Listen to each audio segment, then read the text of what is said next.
Hi, I'm Todd Hoffrogge with 440 Fence. We're here today to give you some installation tips on how to install your very own Stihl 440 fence. Here we are laying out the fence line. Our 10-foot on center holes have been marked. We have our fence laid out. Now we're digging holes with a 9-inch auger, 28 inches deep. Here we are packing the bottom of the hole so the fence doesn't settle after we get it up and installed. Your connectors will come encased in a plastic bag, and it's very important in the beginning that you loosen all the set screws because they'll scratch the pipe going in. Don't loosen them any more than you have to. Other thing we're concerned about here is some of the paint will bog up some of the set screws, and you may need to use a piece of pipe to get some leverage to turn that set screw. Now we're going to put our posts, which are 7 foot 6 inches long, into the holes we just drilled, which will prepare us to start adding our bottom rail for our next section.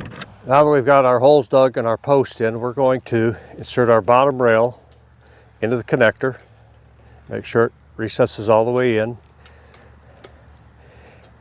And we tighten the side connector nuts. These set screws will hold that pipe in place. Now we'll take our bottom connector for our next post. And we'll set that bottom rail just about where we think it needs to be, which we're shooting for 15 inches. He actually has a mark on his leg. That's the only connector we're going to set in the beginning, because eventually we're probably going to have to come back and adjust it. At the same time, we're going to put the next connector on for the following rails. Now he'll plumb the post to make sure the hole and everything is on the right spot, and tighten the side set screws. This will keep that post in place.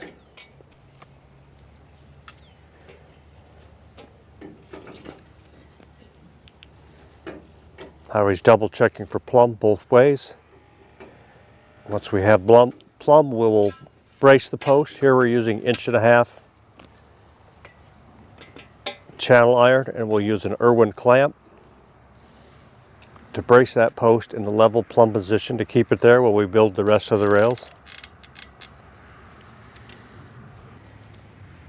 Now we'll repeat 3 more times. Now you're going to see him grab 11-inch spacer board. That's the spacing of our rails.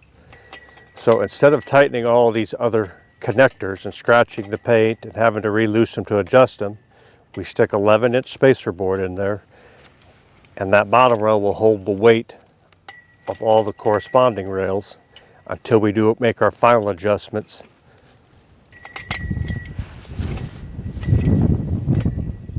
Here again, another 11-inch spacer board.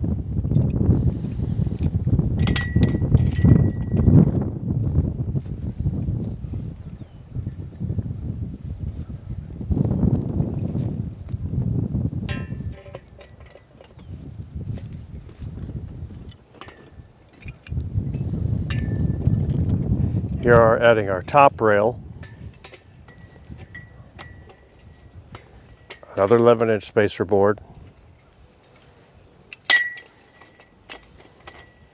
Now we'll double check the post for plumb.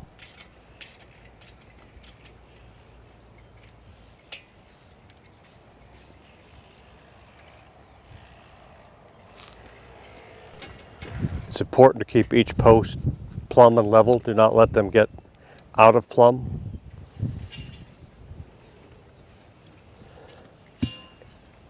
And once they're plumb, now we'll tighten the top connector, which we know will keep the fence straight and in line.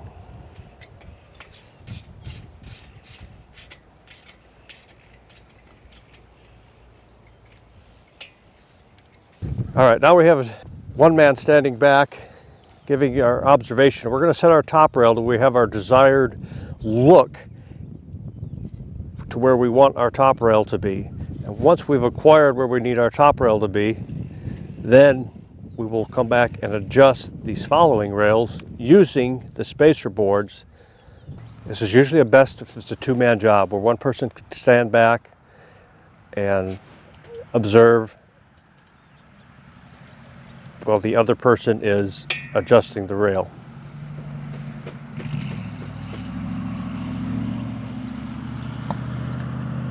Once we have the top rail set, we will come back and measure the other rails off of the top rail. In that case, we'll probably end up having to adjust all the rails. But remember, we don't have all these set screws tight. You don't want to tighten the set screws before you make this final adjustment, so you're not scratching your pipe any more than necessary.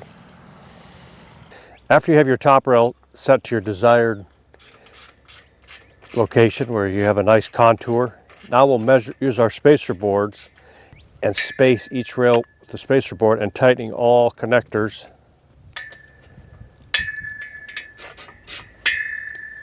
There's our 11 1/8 inch spacer board. You'll tighten that bottom connector.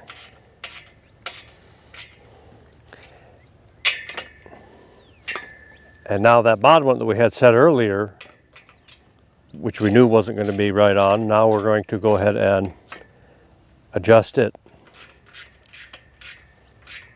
Again with the 11 inch spacer board. Now that we have our top rail set and all of our rails in their 11 inch spacing, we'll do our final tighten up. This is our finishing stage of the fence. We want to make sure all our side connectors are tight enough to where there's no wiggle. Generally, the rule of thumb is your set screw will be flush with your connector. Please try not to make the mistake of over tightening, but get them tight enough to where there is no play or wiggle in the pipe.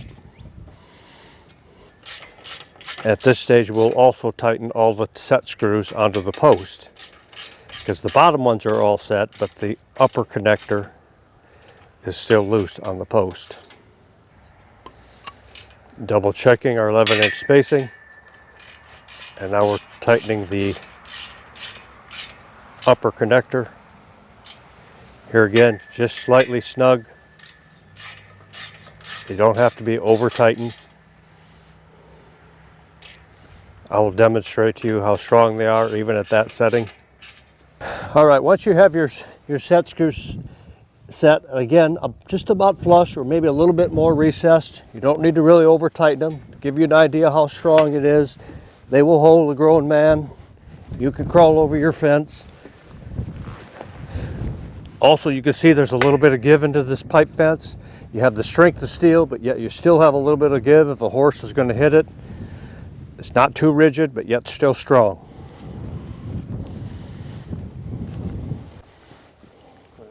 And action. We'll mark our tops between 1.5 inches, usually less than 2 inches, 1 3/4. Make a mark and cut our tops off. Most of the times we cut these off below 2 inches, 1.5 inches, and we found using a DeWalt handheld bandsaw works most effective for this procedure.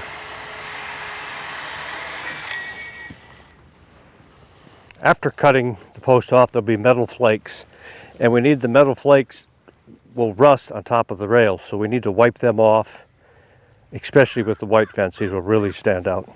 Now, any cut metal on this fence opens an area for rust, so we cover any cut metal with a zinc.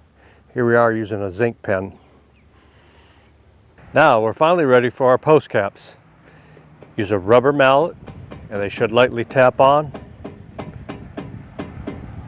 and voila, we're done. We'd love to talk to you about your fencing needs, so please contact us at 440fence.com. Thank you.